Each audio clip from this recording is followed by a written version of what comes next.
Morning, doctor Shefali और आप आज बात करेंगे अनीमिया, खून की कमी। भारत में अभी भी अनीमिया बहुत प्रेवलेंट है। इसकी इंसिडेंस कम नहीं हुई है क्योंकि है अवेयरनेस की कमी और आप अपना ध्यान नहीं रखते हैं। अनीमिया हम डिस्कस करेंगे प्रेगनेंसी में भी और नॉन प्रेग्नेंट स्टेट में भी, क्योंकि यंग गर्ल्स को ले चाहे 45 के एज के बाद में जब बहुत ज़्यादा ब्लीडिंग होने वाली होती है तब ले, या रिप्रोडक्टिव एज मतलब कि 22 साल से लेकर के 30-35 साल तक हर एज ग्रुप में हमें बहुत कॉमनली मिलता है अनीमिया, खून की कमी। सबसे पहले बात करूंगी हीमोग्लोबिन के बारे में। हीमोग्लोबिन लेवल कि आप अनीमिया डिटेक्ट कैसे करवा सकते हैं। हम अपना ब्लड टेस्ट करवाते हैं, अपना हीमोग्लोबिन लेवल देखते हैं, सीबीसी करवाते हैं। अगर आपका हीमोग्लोबिन जो कि नॉर्मली 11-12 तो रहना ही चाहिए, ideally it should be above 13-14, लेकिन इंडियन सेटिंग में माने तो 10-11 से ऊपर हमें नॉर्मली हीमोग्लोबिन नहीं मिलता। तो अगर 10-11 से कम है तो आपके लिए अलार्मिंग है। आपको अपनी डाइट का ध्यान बहुत ज़्यादा रखना है। आपको डॉक्टरी सलाह लेकर के आयरन की टैबलेट्स चालू करनी है। तो ये है कि हम इन्वेस्टिगेशन क्या करवाएं जिससे कि हमें पता चल सके कि हमारे अंदर खून की कमी है। अब आते हैं लक्षण।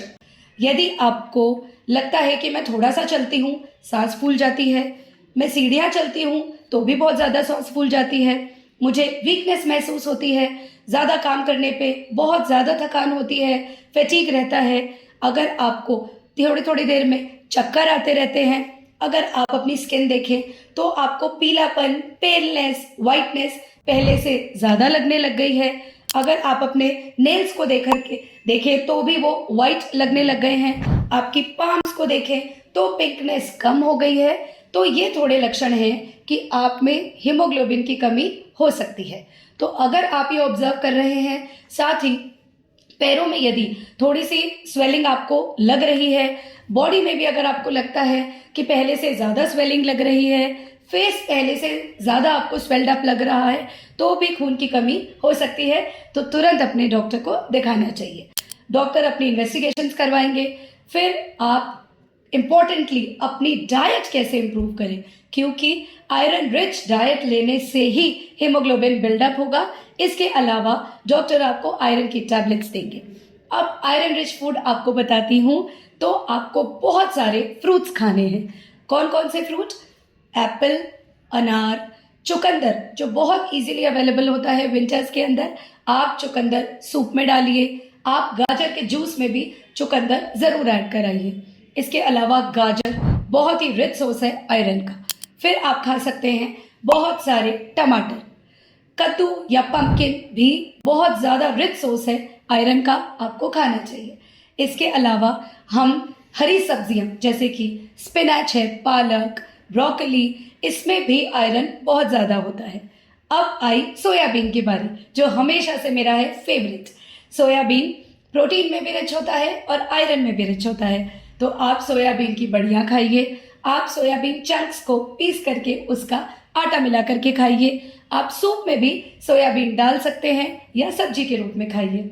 इसके अलावा जो अंकुरित दालें हम खाते हैं, रात को हम दालें भिगोते हैं, सुबह उन्हें बांधते हैं, उगी हुई दालें अगर आप खाएंगे आयरन भी बहुत ज़्यादा मिलेगा, प्रोटीन भी भर भर के मिलेगा। इसके अलावा हम आते हैं किचन में, हम क्या ऐसी चीज़ ढूंढ सकते हैं, तो वो है गुड़। जैगरी या गुड़ बहुत ज़्यादा रिच सोर्स है आयरन का। बाजरे का आटा बहुत रिच है आयरन में। तो अगर आप ऐसे नहीं खा पाते तो आप बाजरे की रोटी का चूरमा बनाएं, उसमें गुड़ डाल के खा सकते हैं। अगर गुड़ ऐसे नहीं खाया जाता, उसे पानी में भिगो दें, सुबह सुबह उस गुड़ के पानी को पिया जा सकता है। तो ये सब है आयरन रिच चीज़ें जो आपको खानी है। आप पंपकिन सीड्स भी खा सकते हैं। और इसके अलावा वाटरमेलन, तरबूज, ये भी बहुत रिच सोर्स है आयरन का।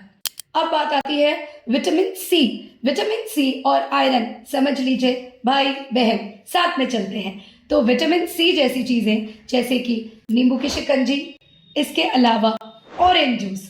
यदि आप नींबू की शिकंजी और ऑरेंज जूस खूब लेंगे, अपनी आयरन की टैबलेट भी अगर आप इन दोनों चीज़ों के साथ लेंगे, आंवला बहुत खाएंगे, तो इनडायरेक्टली आपका आयरन बहुत जल्दी बिल्डअप होगा। इसीलिए जब मैं आयरन की टैबलेट देती हूँ तो हमेशा मैं विटामिन सी की टैबलेट साथ में देती हूँ और साथ में देती हूँ विटामिन B12 या मल्टीविटामिन की टैबलेट, क्योंकि विटामिन B12 की अवेलेबिलिटी भी आयरन की अवेलेबिलिटी को बढ़ाती है। इसीलिए विटामिन रिच चीज़ें भी, जैसे कि खूब हरी पत्तेदार सब्जियां, अगर आप नॉन वेजिटेरियन हैं तो एग का वाइट पोर्शन खाइए। इसके अलावा आप रेड मीट भी खा सकते हैं। ये सब चीज़ें आपकी खून की मात्रा, हीमोग्लोबिन की मात्रा को बहुत बढ़ाएंगी। आपका फटीग कम होगा, आप रहेंगे सुपर एक्टिव और आपकी प्रोडक्टिविटी दिन ब दिन बढ़ती जाएगी। यही सब चीज़ें नॉन प्रेग्नेंट में भी लागू है और यही सब चीज़ें मेरी प्यारी प्रेग्नेंट लेडीज़ को भी अपनी डाइट में बढ़ानी है, ताकि आयरन आपको और आपके बच्चे को पूरी मात्रा में मिल सके और जब डिलीवरी हो तो गोल मटोल क्यूट सा पिंक पिंक बेबी डिलीवर हो सके।